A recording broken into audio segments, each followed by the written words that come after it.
it. The perfect spot. This is where I want the trellis placed and where I want to exchange my vows with Jessie.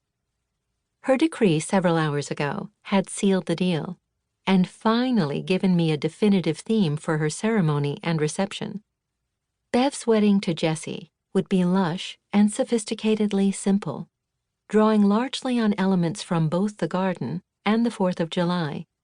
I would design the wedding around the aforementioned daisies in the fields, as well as star-patterned tablecloths, and my sister would make Bev and Jessie a cake featuring red accents and sparklers. Is this too cheesy? Bev furrowed her blonde brows behind the frames of her bedazzled spectacles.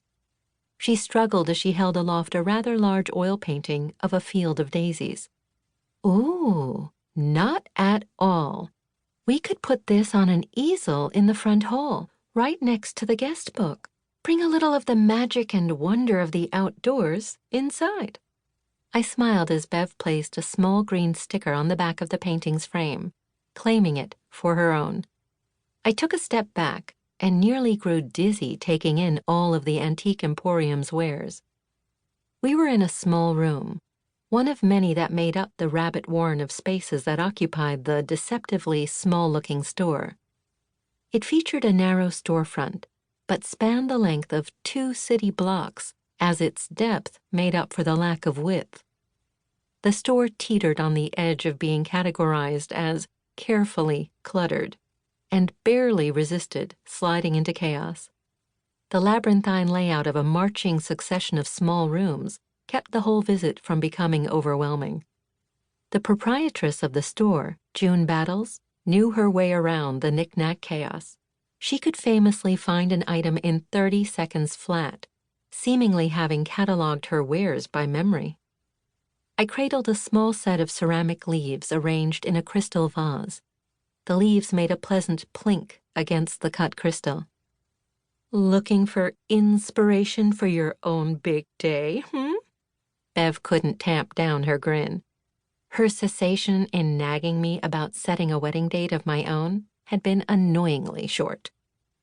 I set the pretty display down and stifled a rueful smile. Maybe I am.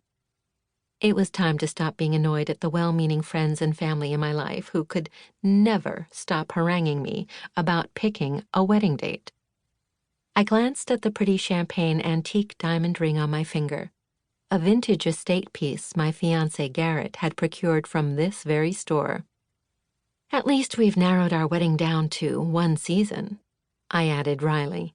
I abandoned the promise I made mere minutes ago not to take Bev's bait, as I couldn't resist defending myself against the gossip about my refusal to seal the deal on my fiancé's proposal. Let me guess. Bev cocked her head, her highly teased platinum beehive teetering as if she'd designed her hair to replicate the Leaning Tower of Pisa. But the beehive stayed put.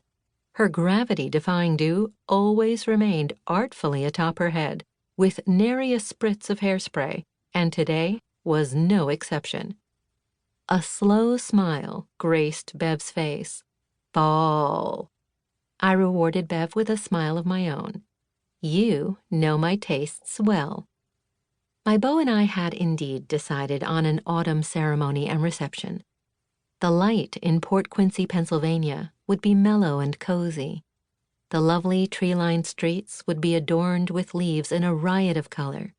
The orange, topaz, rich red maple, and vibrant yellow leaves would set the tone. I could picture a banquet chock full of sweet and savory foods, seamlessly melding comfort and sophistication. But it's so far away. I brushed away that nagging thought and told myself at least it was still happening, albeit months later than I'd prefer, after some crazy events had befallen me, my family, and my business. I was secretly itching to get hitched. When I joked about eloping to Vegas, my fiancé Garrett was all for it. But my secret rush to wed was not what everyone else saw. They saw a bride who was continually stalling and delaying and waiting for the perfect time to wed. But I was no Goldilocks bride. I just simply didn't have the time.